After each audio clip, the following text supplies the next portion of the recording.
Meanwhile, some economists are questioning the CBN's decision. The managing director of financial derivatives company, Bismarck Rewane, says the numbers just don't add up, suggesting possible technical flaws or misrepresentations in the data collection process. He noted that it is strange that food is more expensive in producing states and cheaper in consuming ones, calling the figures curious, in quote, and in need of closer scrutiny.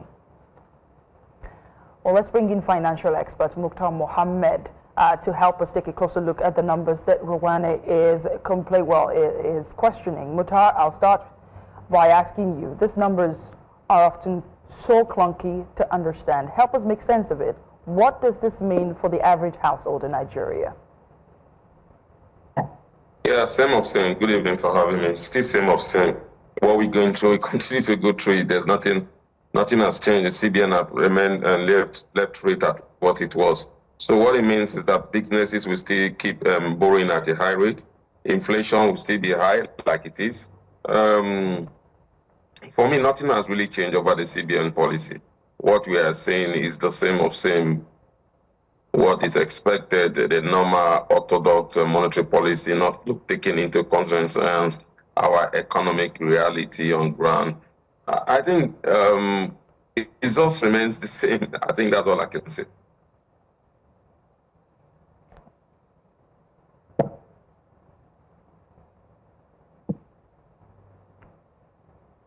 Well, Muktar, can you hear me? Yes, I can hear you clearly. Fabulous. So, Rewane is a well-decorated economist. Could he be wrong for questioning the Apex Bank's data collection process again? And do you share his sentiments? I don't think he's wrong because, again, like I always say, when you look at the reality on the ground, compared with the data you are using, they didn't just add up. The reality on the ground is inflation is high. The Nigerian Bureau of Statistics is saying inflation is low.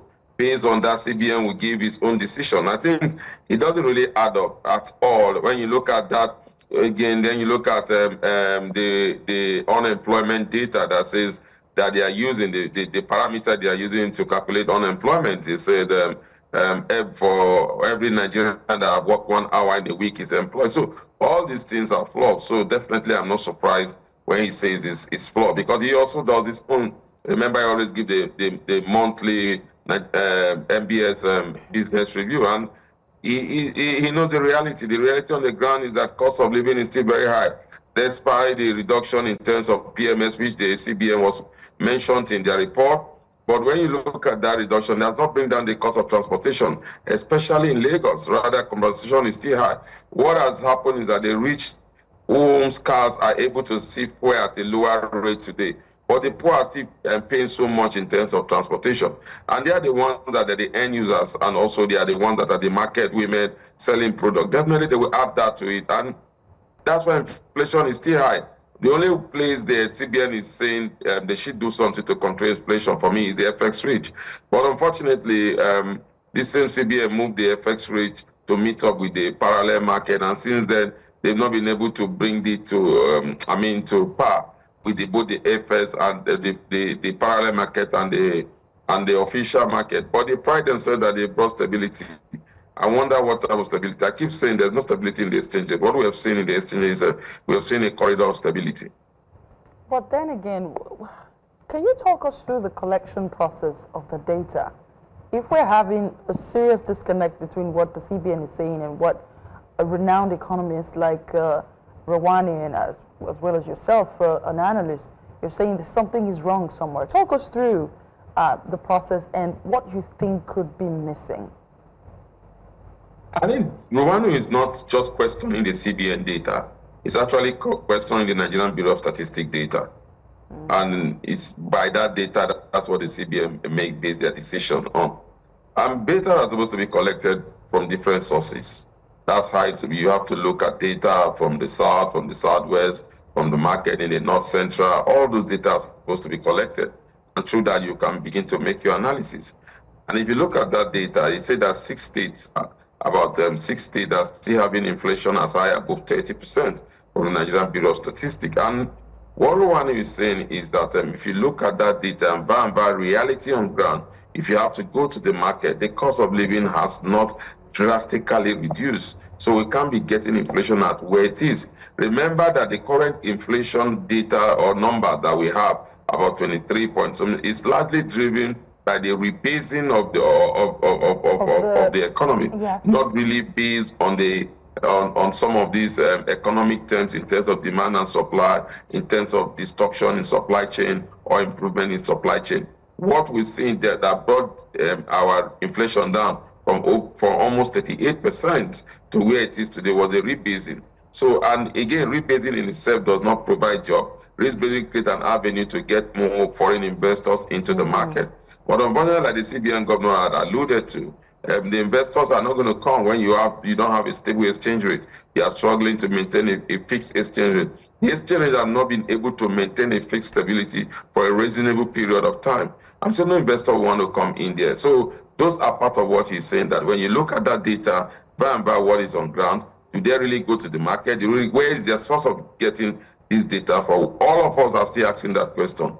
We've not gotten an answer from the CBN, nor from the National Bureau of Statistics. Speaking of data, the price of staple food like rice has been dropping since March across the country.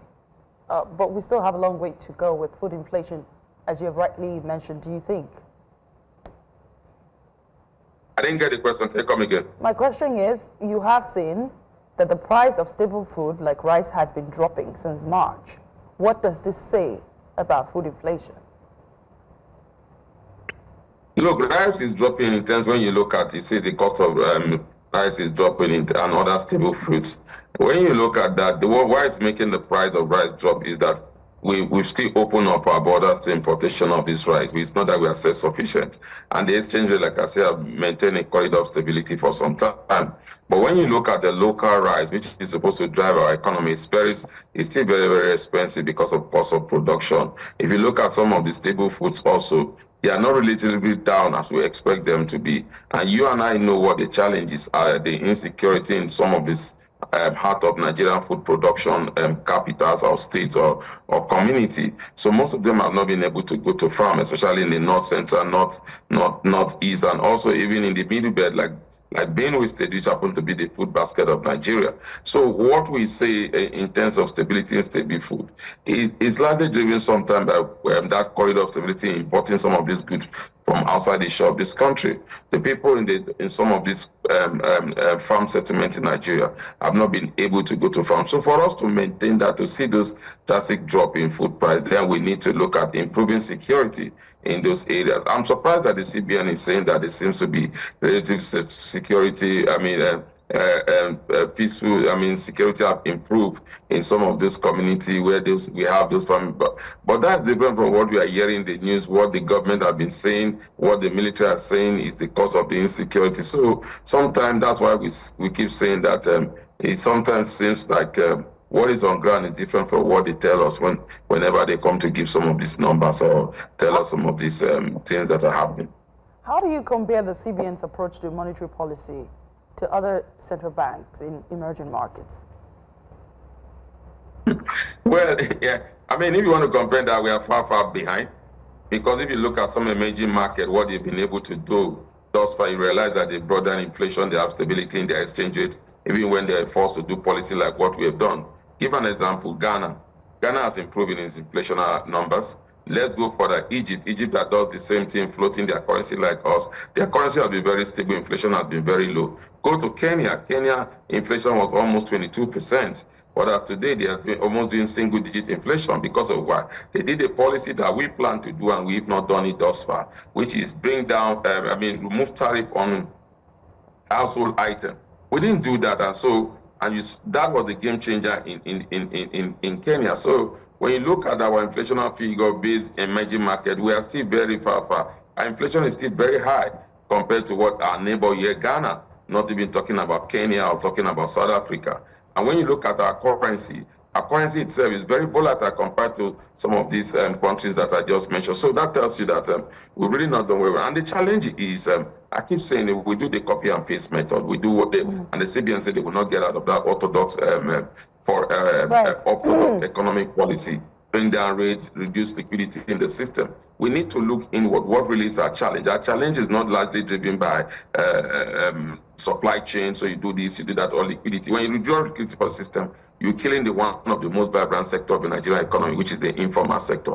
And the CBN alluded to that also in their report. And right. So I for one don't think that we are getting that right, because we've not looked at indigenously to deal with our economic issue. Rather, we are still dealing with the World Bank and IMF policy to drive down and growth in our economy. Because what we see in the economy is that the CBN is trying to make our economy attractive for foreign investors first, before they begin to think to make it attractive for locals. Well, we're going to have to leave it there for now. Muktar Muhammed, a financial expert, thank you so much for joining us tonight.